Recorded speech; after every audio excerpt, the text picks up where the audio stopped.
Welcome back to Pine Tree State Restorations. And on the bench today, we have a Heathkit, Mohican. A little history on Heathkits. Started in 1926 as the Heath Airplane Company. And then after World War II, they transitioned into surplus parts, and their first kit was in 1947. It was an oscilloscope.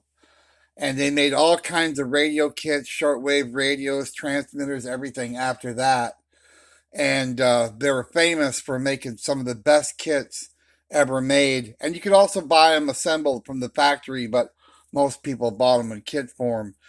This here is a Heathkit Mohican. It is a shortwave AM general coverage ham band receiver. And it's probably the best portable radio they ever made. But they always have problems. And I found this one at a flea market the other day, and I couldn't believe it. I got it for $42, and I'm like, oh my God, what a deal. Got it home, and of course it had problems. I knew it was going to. One of the first problems they have, and I'm going to show you how to fix this radio, they got a couple major problems. One, usually the first problem they have is if you look right here, where the band switch connection is. There's a little, like, universal joint. It's a little bakelite. It's got some little metal leaves there that hook this together that go to the band switch. And what happens is they like to freeze up right there. Okay? So then people try to turn the knob, and then they break that. And that's quite a bit of messing around to fix that. All right? There's ways you can do it, but we won't get into that. But I have an unoriginal knob on it. I have the original knob. I put that on there for more leverage. I actually took the knob and shaft out, took the universal joint out. I got some lube on this, and I took a tiny little pipe wrench and worked that back and forth till I got it loose very carefully until it completely freed up, and then I put it back together, put this knob on it, and then worked it back and forth. It's all good now. You can see that it's working good. All right.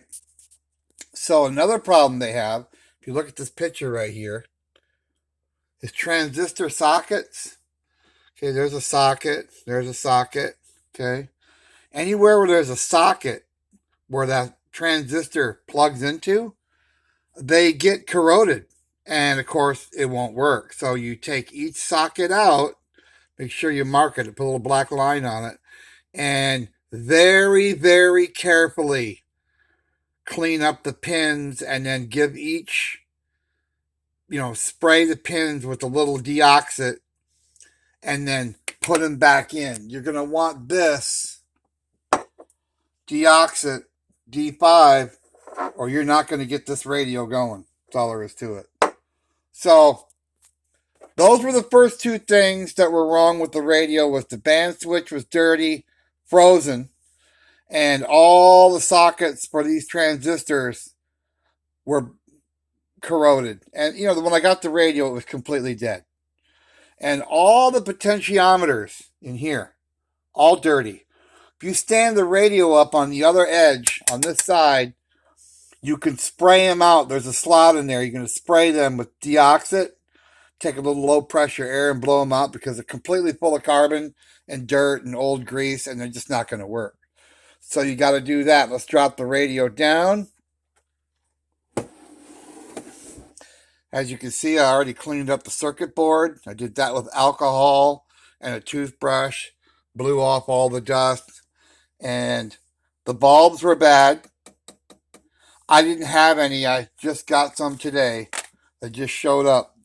They're number 49. They're a 2-volt bulb.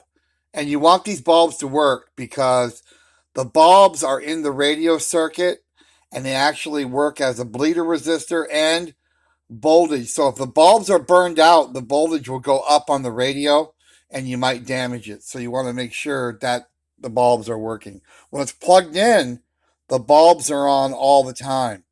When it's running on the battery supply, the bulbs, you have to flick the switch on the front panel to make them light up. So Going to be replacing them. I put 6-volt bulbs in it for now. I'm going to replace them with the right ones. And then all your tuning capacitors, they got to be cleaned. Okay. Down there with some deoxit. Blow them out with a little air. Okay. And then they got to be lubed. You got to re-grease the gears. Drop of oil on the shafts. You got to go through all this. Drop of oil, clean, drop of oil, fresh grease on the gears. I used the super lube right here, and got all that fixed up and checked everything out. It was a little bit out of alignment, so I lined that back up. Your trimmers are right here. Your alignment trimmers are this first row. It says what band, first row. So once you go through all that, you're going to want to clean the power supply socket. Now, I had taken the cover off in the first YouTube short video and shown you that the capacitors were good. They're good for now. So I ordered some because I didn't have any 1,000 microfarad 15-volt capacitors. So I ordered 2 new ones, and they're not here yet. Once I get them, I'll take this cover back off and put them in here. Also, I have a couple broken feet on the cabinet. So I bought some new feet for it right here on Amazon. Put 4 brand new feet on the radio. 2 of them are broke. Otherwise, the problems you run into with this is the power supply capacitors, which these amazingly are good. Don't ask me why, but they're good. And this capacitor is actually 3 capacitors in one. So you can take that off and put 3 different capacitors on there, the positive and negative. So you'll have a positive and a negative, and you just wire the 3. And there's this one here, but these are still good. So for now, I'm going to leave it. Everything else seems to be okay. A lot of times when you get these radios, the dial string will be broken. You'll have a bad transistor, dirty transistor sockets, dirty switches. 90% of the time you can get these going doing just what I said because they're a very robust radio. They're a very tough little radio. So, and they're pretty simple. So if you run into one of these and you pick it up and it doesn't work, just kind of go through what I'm talking about here and you can get this going. I'm going to take all the knobs off and I'm going to polish them. They're metal, chrome. Clean the front face up, get it all cleaned up. Make sure you deoxit all these switches on the inside and work them because they're going to be toast. They're not going to work. Also, you want to make sure and clean the chassis, dust, maybe some low pressure air, blow the dust off. Get everything cleaned up as best as you can without damaging anything. And let it dry for a couple of days after you worked on it, and then before you use this radio, if all you got is this power supply, make sure you check the voltage first inside. That's not crazy. It should be about 13.5 to 14 volts. If it's 15 or 16, something's wrong. You want to check that. And then from there, you should be good. And one other thing I found out on this radio, once I got it all going, it sounded pinched. Didn't sound right. Well, the original speaker in the cabinet is junk. So I'm going to have to replace the speaker in the cabinet.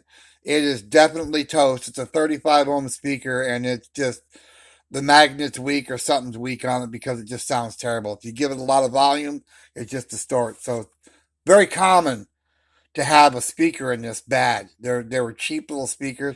You could just plug in an external speaker, which is what I'm going to do until I get the right one.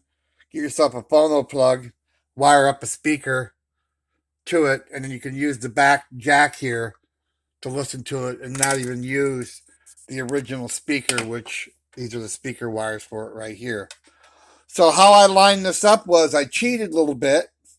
I took a digital radio, set it to frequencies on the radio because the digital don't lie, and then after I picked up the station, then I dialed this dial to the same number, and then I used a trimmer to match it up. You don't need an oscilloscope. You can cheat with a digital radio, and that's what I did. There was only a couple of bands that were off. B and D were a little off, and I fixed that. Um, that's about it. I mean, if you just take your time and change those bulbs, like I said, the bulbs are number 49. All right. Make sure you clean that band switch. If anything's frozen on the radio, one of the things are frozen, take the original knob off, take it apart, work it very gently. Don't force it because you will break it and then you'll be in trouble. So, once again, shows a nice picture how the transistors go in and out. And all these here, this one, this one, this one, all these were not making good contact, okay? So make sure you check everything out. There's nothing going on, you know. Make sure everything's cleaned up. Once you get that all done, she should run. She should run good. And then clean the radio up. Like I said, I got to put new feed on it.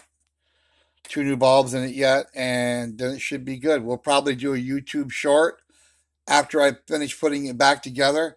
But on any old radio, especially one like this, is take your time and don't force anything because that's where you get into trouble.